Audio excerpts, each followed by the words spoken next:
How about the f*** it list instead of the bucket list? You might be like me. You've checked all the boxes. You did everything you thought you should do. You got the house, the kids, the job, but something is still missing. Why isn't it enough? That bright, playful spark of yours was put on ice way too long ago. And not only that, you've had some bumps along the way that left you a little bit bruised. But now we are reviving that alive badass you accidentally left behind, and we're going bigger. Welcome to Late Learner with me, Allison and Hare, where we are breaking down the behaviors that hold us back and learning the cutting edge and most effective ways to heal and move forward with confidence. This podcast is for the person who almost told yourself it was too late. Turns out you are not about the status quo after all. Subscribe to Late Learner with Allison and Hare wherever you get your podcasts.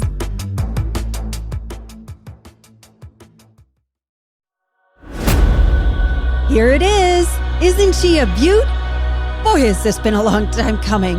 Culture Changers is now renamed Late Learner. And for good reason. I am Allison Hare, and welcome. Late Learner. It's clear who it's for and what it's about. Thank goodness. So I was thinking about some of the milestones that had come and gone in my life. And I wonder if any of this will resonate with you. And it's that gnawing feeling you should have been further by now. And so I was thinking a little bit about mine. Noticed in high school? No. Married at 25? Nope. Babies before 35? Nope. Dream career in your 20s? No. 30s? No. 40s? Jury's still out. Find answers about God? No. Independently wealthy? No. So what are we doing here? Here's what I know. I personally, right now, early 2023, I am 48 years old, and I am starting over from scratch. I left an almost 25 years successful career in technology sales last April. No plan, not a lot of time to figure it out, big hopes, big dreams, even bigger questions. And I was always a late bloomer. I've always been a late bloomer. And I remember this moment in my mom's kitchen so distinctly when I was 12. And I had my head in my hands crying. And my mother looked at me worriedly and said, "Allison, what's wrong?" And I looked back at her red-faced with tears streaming down my face. "Mom, I am not good at anything." And as any mother would, she looked back at me heartbroken. Trying to find a list of things I'm good at to rattle off and settle me down. "Honey, you've got lots of talent. You could be so good at playing piano or singing if you practiced. You're a really fast typer." Parents, they try so hard. And the truth is, I was never popular in school. I was a solidly average student. Never the best, never the worst. I didn't play sports. I quickly abandoned any musical attempts because I didn't feel like practicing. Other kids would go to athletic, artistic, social, religious activities after school. I, on the other hand, would go home, sit in front of the TV for hours and memorize every video on MTV. I could school any mofo at 80s music trivia, even today. But anyway, it wasn't until I got into college and I took a voice and diction class. And I remember the professor's name. His name was Ernest Wiggins. And I still remember. In the moment I got up and spoke in public, and this is probably like a coffin, for other people. But for me, when I spoke, it was like all the lights in my body were flipped on. I knew there was something there in my voice. I knew I had found something that I could be good at and could be excited about. After all those years, it was college. And I joined a sorority. I made great friends. I found my people. And I just discovered my college had a shitty ass tiny radio station. And I got my first radio show. And that radio show was Friday mornings at 8 a.m. Now, if your college was anything like mine, Thursday night is when everyone went out and partied. Nobody took classes on a Friday or really did anything except nurse a raging hangover. And I took things to another level. If you know me today, I'm a totally annoying morning person. I get up stupid early and I have boundless energy. I don't even need caffeine to get me going. And in my college days, it was exactly the opposite. In fact, AM meant Allison's missing. I would sleep through all 3 alarms, and I would even have roommates throw shit at me to wake me up, and it wouldn't work. And because of this, I never took classes before 11 a.m. or noon on any day, and absolutely no classes on Friday. In fact, I failed one class, a 9:30 a.m. communications class, which was my damn major, because I couldn't wake up. But I got up for this radio show at 8 a.m. on Fridays. And you know in The Wizard of Oz, when it goes from black and white to Technicolor, that's what it felt like being on air. I had no listeners, mostly because it was literally a 10-watt station back then. The signal didn't even reach the dorms. And even if it did, everyone was passed out asleep. And on top of it, I sucked on air. But boy, did I love it. I won DJ of the Year for 3 years until I graduated, probably because of my sheer passion, and nobody was there anyway, so they just gave it to me.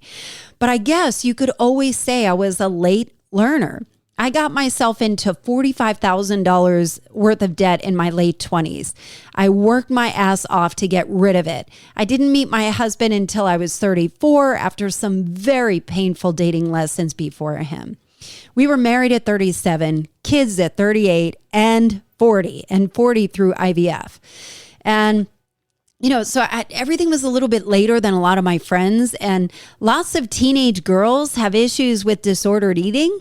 No, not me. Not when I was a teenager. I waited until I was after 40 to bring that one on. So you get the point, right? We all have our stories, and I believe that when you do get lucky enough to get to a certain age, you can't help but have some mileage behind you and some wear and tear. In fact, right when I turned 40 was when my whole world went haywire. I had a series of effed up things happen in a short span of time that turned my perspective inside out on everything. And I just couldn't unlearn or unsee or unfeel what I had experienced. So I decided to go on a quest, and this podcast was born. I thought, if other people like me saw and experienced what I was seeing and experienced, good Lord, people would change their minds. They would never look at certain people or industries the same if they understood what was happening under the hood or behind the scenes. I thought that if I could create a platform to educate people on these cultural truths, these people like me would be mobilized to act, and we could make an impact together. We could make change in our own circles and in our own hearts and minds. It was also born out of political frustration and sadness for how divided not only our country had become, but our communities down to our very own families and friends. And back then, I felt so broken and hopeless, and you've probably felt that too. I knew voting once every 2 years didn't feel like enough. I wanted to create a more compassionate conversation, but also have a deeper understanding of the challenges we faced as a society, but be able to apply more critical thought. So I came across a promotional email about a podcasting workshop, like to start a podcast. This was in February of 2019. I didn't even look at the cost or even try and figure out what the topic I would talk about was. I just said yes. I wanted to be part of the solution, and the first episode aired in May of 2019. Since then, I've been able to interview notable thought leaders and the wisest of people on earth like Mariel Hemingway and Seth Godin and Jesse Itzler and so many others. I am so proud to have had meaningful and life-altering conversations with on this show. But what you may not know is this podcast has had 4 names. 4. Even when I was first building this podcast out, I really struggled with finding a niche or niche. I don't know I think it's niche. I wish I was like a brilliant piano player, and that's it. I can run with being a piano player and figure out a life that way. Or that I was super passionate about the news or celebrity gossip or true crime and could analyze it in an interesting way. But no. Or that I was hilariously funny. I wish I was. But once again, What the hell am I good at? I'm interested in so many different things. What am I going to call this thing? And so I was so multi-passionate, so multi-interested, so curious. And, ever since I was little, my mom used to say that I was left of center, meaning I always thought differently. I was classic with a twist. And I kind of love that as I wrestled with what to name this podcast. So I naively named it Little Left of Center in 2019, when a certain mercurial, divisive, and polarizing figure held the highest office in the land. Right. So at first glance, everyone thought it was a political podcast, and it never was, even though it's a topic I often explore. So after a year or two, I knew I needed to change it. So once again, I went back to the drawing board and wrestled with alligators, it seems, with more names. I came up with the clever but not so clear title, Bright This Way. Get it? Bright This Way. I'm leading people to the light. Sometimes these episodes, though, cover some very heavy, sometimes disturbing and deep topics. And Bright This Way sounded like a light inspirational podcast. I had that name for about a minute and changed it soon after to what it was always about, which was culture changers and what I really wanted to do and inspire in other people. So I got some cover art I am super proud of. That bright yellow and against the hot pink with that intense face would stop a scroll, and I was off to the races. But like all podcasts, things evolve. Nobody is Googling, how do I become a culture changer? And in August of last year, in 2022, I went to a podcast conference and found that despite the organic growth of the show and life-changing results for many of my listeners, I couldn't succinctly describe my show, let alone sell it to potential podcast networks, advertisers, and sponsors. And I've talked about this many, many times on the show, but I just shrank. And I knew then and there I had to change the name. And this stuff, it's so exhausting. So I went to great lengths to find the right vibe. One where I could clearly define what it is, who it's for, and why it's important. And at this point, I did not trust my own abilities anymore to name or describe anything. I was just tired and frustrated that, back then it was 3.5 years of having this podcast and I can't describe it or who it's for. And again, it's evolved too. So it's been very frustrating. And I don't know if you have gone through this where you haven't gotten it exactly right after so many tries that you just assume you're a dumbass and you need to pay someone else to help you. That's how I feel in a lot of different areas. And this was one of them. And I always felt really confident around executing and producing the content for this podcast and having incredible interviews. But describing it and the marketing and the branding side of things have always been a little bit elusive. And I've had some help along the way, but it just never clicked.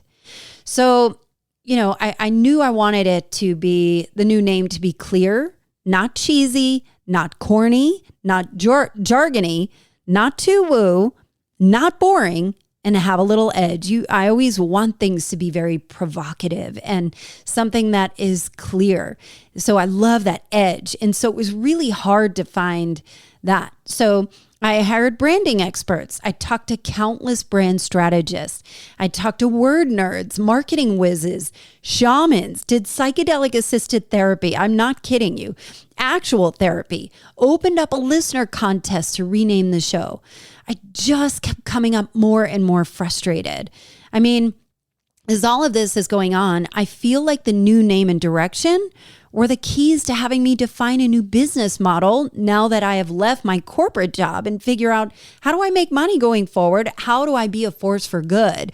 How do I help others in a way that's going to be impactful, but also help sustain the podcast and the lifestyle of just being essentially a lifestyle entrepreneur, as well as guide a topic for me to write a book.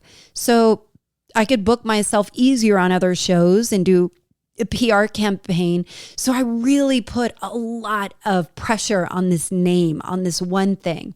I wouldn't be sheepish about describing my podcast, even though this show is ranked in the top 1.5% globally and was just named Atlanta Magazine's top local podcast for 2022, which I am super proud of. It is a big deal and grateful for all my listeners who voted. And I don't know if you can relate to this, but it felt like the answers that I've been so desperately seeking were right to the right of my eye in a fucking blind spot, but so close, but locked away. I just couldn't access it. This is how a lot has felt for me. I feel like the answers are all around me. They are right there, but I haven't been able to access this. And at the same time is running out. I'm running out of money for this brief but very necessary sabbatical. And I still don't have the ideas, clarity, or the name. I am 2000 and late, as they say. The stakes are so high. Fuck. What am I going to do? So I got an email from a friend suggesting that I meet with another gal in our community. He's like, you two have a lot in common. You should meet.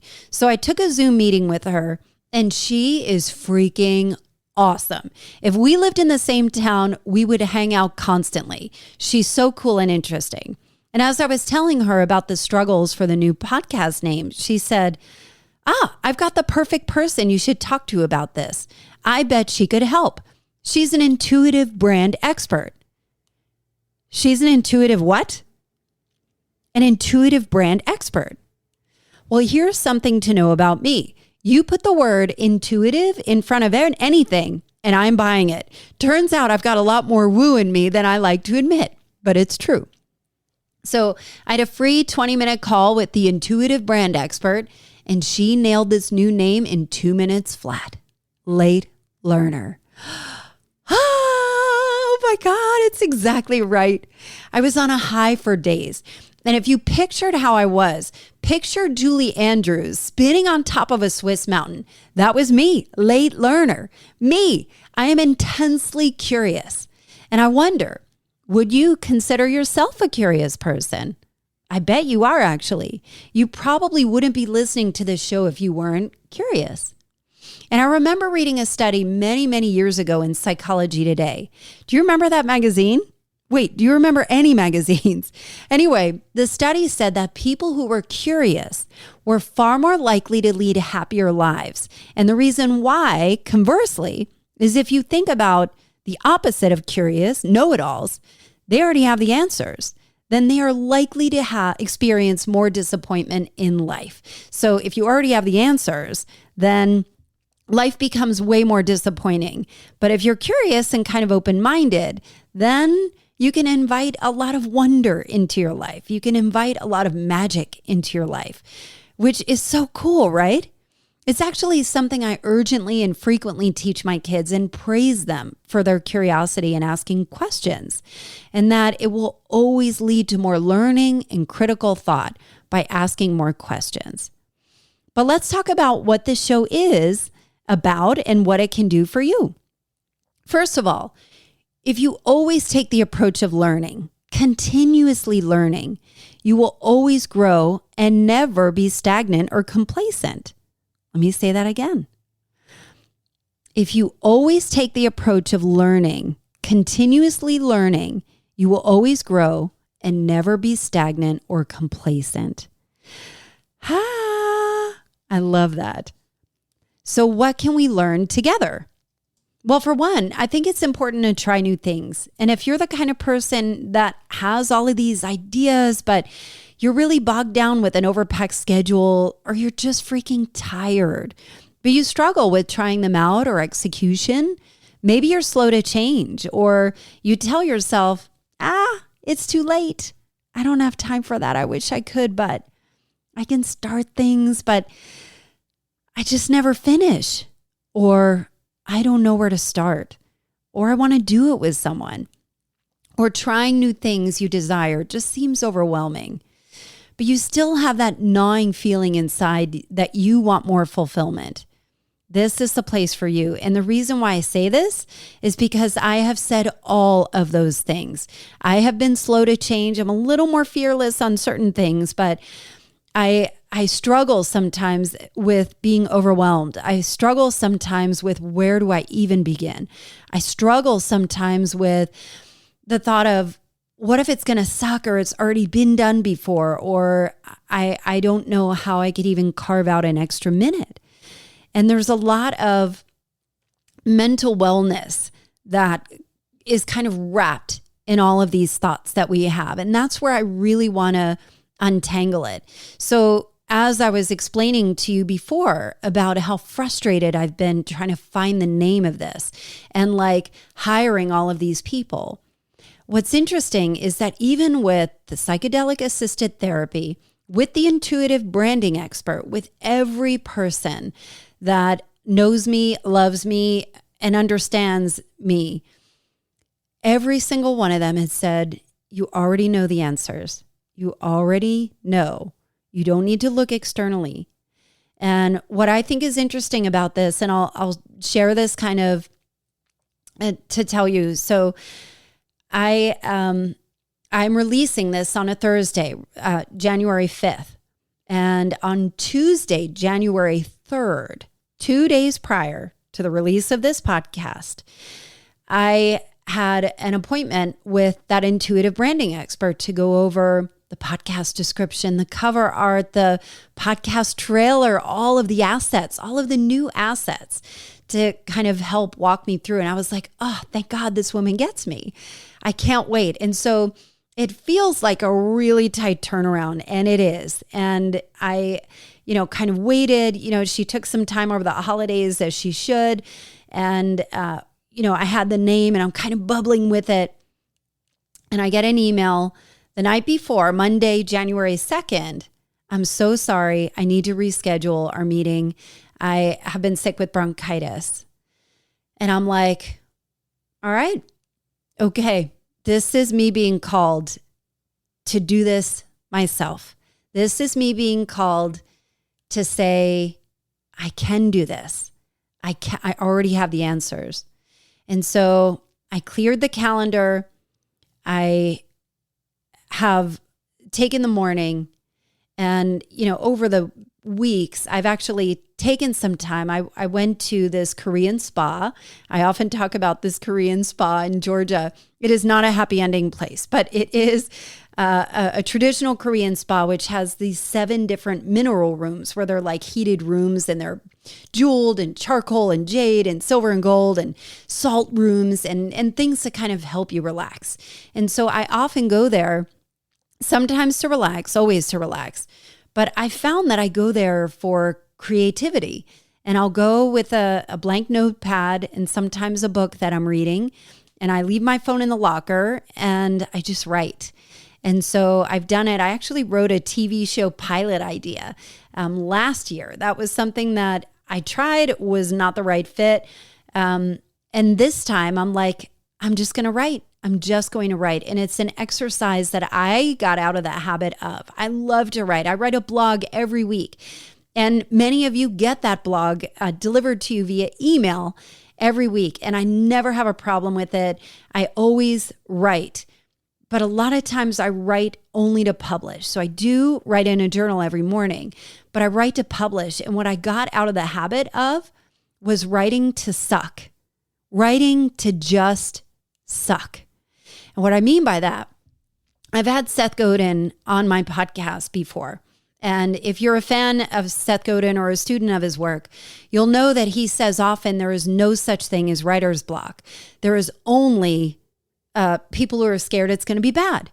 And so his teaching, and again, I've had him on my podcast. He has a book called The Practice.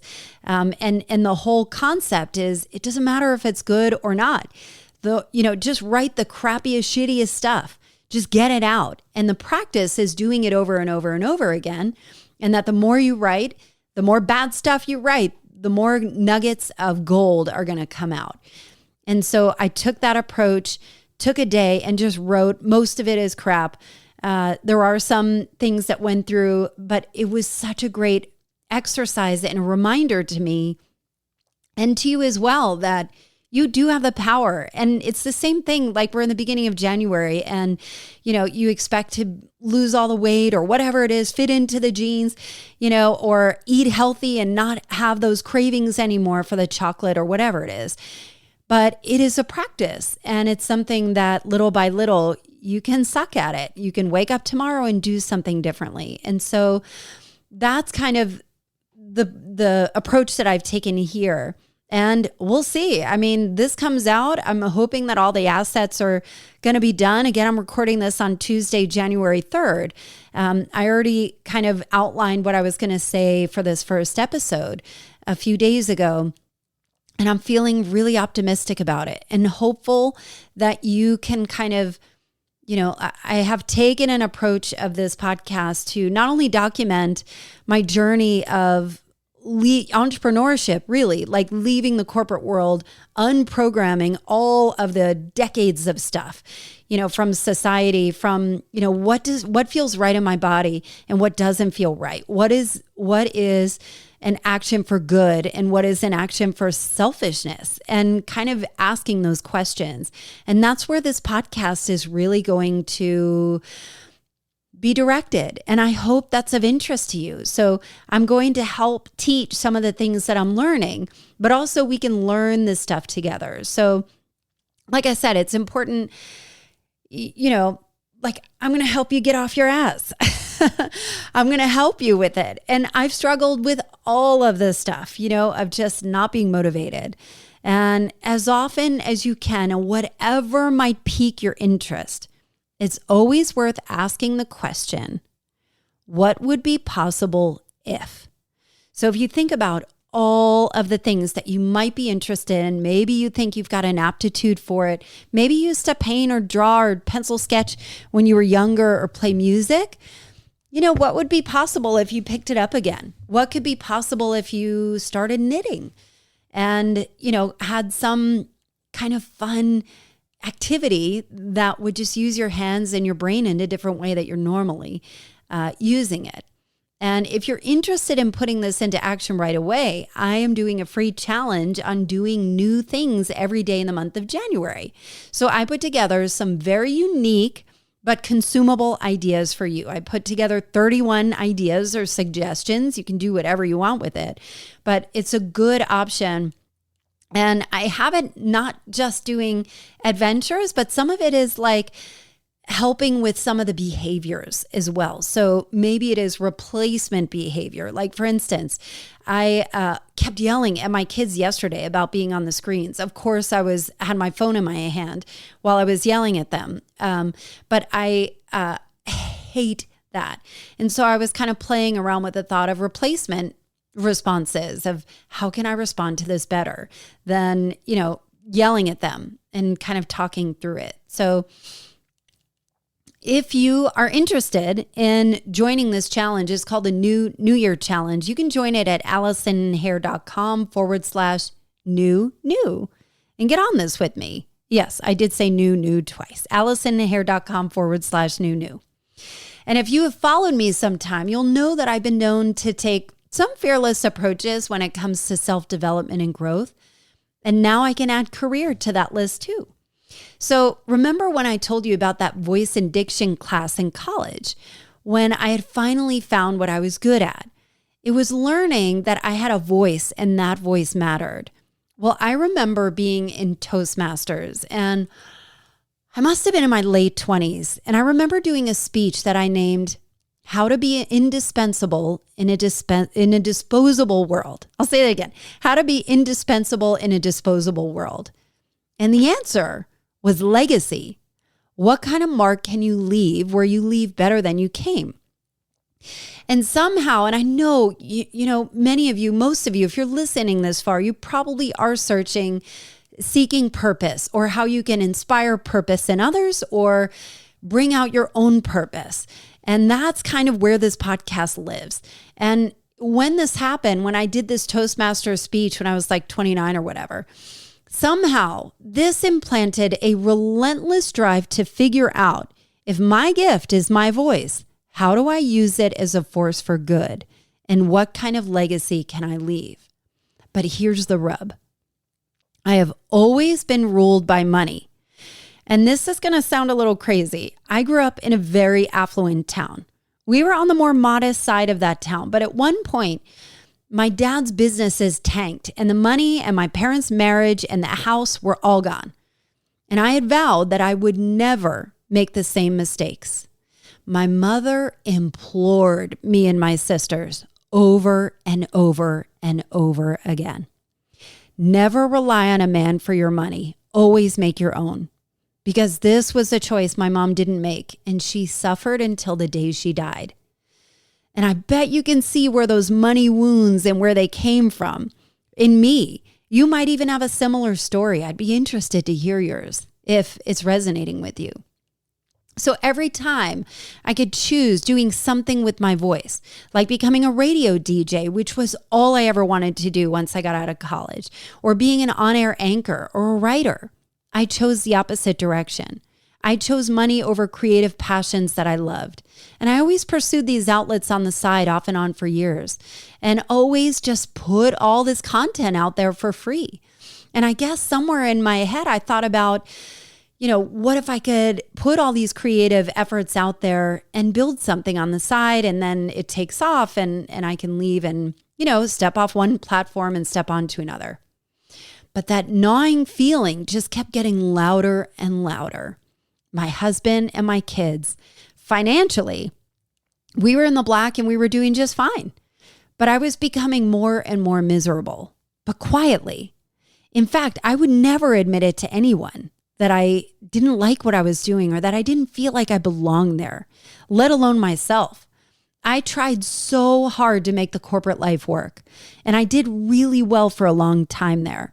I earned lots of president's clubs and incentive trips, tons of money, stock, investments, accolades. I worked for prestigious Fortune 500 companies, and recruiters were beating down my door.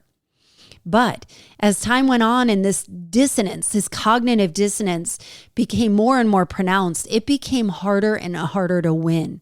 Even though I was focusing as hard as I possibly could to get better, I was so hell-bent on having my creative life and my work life totally separate and win at both. I really desperately wanted this life to be enough because I couldn't figure out how to make the fun, artistic, creative thing profitable. I had tried to start businesses, ideas I would spin into concepts to sell, but none of it felt right. It felt like I was just desperately looking for an escape hatch, but I wasn't going to lose any money doing it. And my husband would often find me slumped over my keyboard crying after a meeting. I would hold it all together until I couldn't. And on the side, I was running this podcast all on my own dime. And I will note, if you'd like to support this podcast for just a few dollars a month, it goes a long way and is so appreciated. You can join at patreon.com/culture changers. It might be patreon.com/late learner, but I'll link it in the notes. But I had hired coaches of every kind, experts, therapists, joined masterminds, retreats, entrepreneur groups. I think about the song Closer to Fine by the Indigo Girls. You know that song? And it hits a little bit differently. And I went to the doctor, I went to the mountains, I looked to the children, I drank from the fountains. There's more than one answer to these questions, pointing me in a crooked line. The less I seek my source, closer I am to find, yeah. I'm not even going to edit that out. Who cares, right? We're just showing up real. But that is how I felt. And maybe that's how you feel. Like your life looks perfect on paper, but you are stuck in real life. You've checked all the boxes. You've done everything you thought you should do. But something is still missing. You have comforts, but not fulfillment. You have so much to be grateful for. And you feel shame that you don't feel enough or don't feel like it's still enough. And that you might have put away your own heart's desires and your pure essence because that wild and playful little giant doesn't fit into the box that you've stepped in. This is where this podcast will live. How do you revive your truest self? You know, that badass you accidentally left behind? Let's get her back and let's go bigger. That is my mission from here on out. And it doesn't mean you have to quit your job and become a yoga instructor. I mean, God knows I love yoga instructors. But you will be called to look inward. You will be called to bravely come alive as fully and boldly as you possibly can. No need to shrink down. No need to smooth out any edges. I want you just as you are. I just want you to feel empowered and confident enough to bring her back out into the light and see what kind of magic can come back out and play. We are going to use some ancient and some elemental methods, but we might do them in unconventional but effective ways. I'm going to continue having meaningful discussions with some of the wisest and most interesting people on earth right here. Who would you like to hear? Who should I bring on to interview? And what I've learned by running this podcast for almost 4 years now is that what you want is practical advice that you can use right now. What you want is to feel seen and heard and know you're not alone. What you've told me is you want to start again, but have a different outcome. You want to try new things. You want to step into a more powerful and commanding self. And I'm committing to delivering binge-worthy, immediately useful content that will do just that. So welcome to Late Learner, where the riches are in the glitches. Does that even work? Anyway, so a few things. 1, do you want to support this show? The easiest way is to follow this show on whatever podcast player you're listening to and share it. Post on your networks, tag me. I even launched a Late Learner Instagram account at late.learner. Text your friends, please text your friends. Write a 5-star review on your favorite podcast player, which really helps people find me and understand what the show's about. And another way that helps truly fuel and shape the show is through Patreon. And like I said before, for just a few bucks a month, you can get all the episodes ad-free and early, plus bonus content not fit for public consumption, only for my lifers. It's usually stuff that I would never put out publicly, and so it's usually very, very personal. And you can become a member at patreon.com/culture changers, or maybe Late Learner. I don't know. And also, will you let me know what you think of this new direction? Any ideas or topics you'd love to hear or you're struggling with right now? You know where to find me. All the links are in the show notes. Also, I am putting together a new wellness brand that will apply all of these principles you learn here in real life. If you could take 1 minute to answer 5 questions, it will help me shape some experiences I'm putting together for us to be late learners together. Maybe I'll call us ladies. Get it? Ladies. Never mind. Anyway, go to AllisonHare.com/well. And lastly, get in on the New Year challenge right away at AllisonHare.com/new. Y'all, I am just buzzing. I'm so excited about this new direction, and I can't wait to see where we take it together. As always, I'm so grateful for your ears and your passion and your feedback and your sharing. As always, be good to yourself so you can be better for others. See you on the socials until I see you in the next episode. Welcome to Late Learner.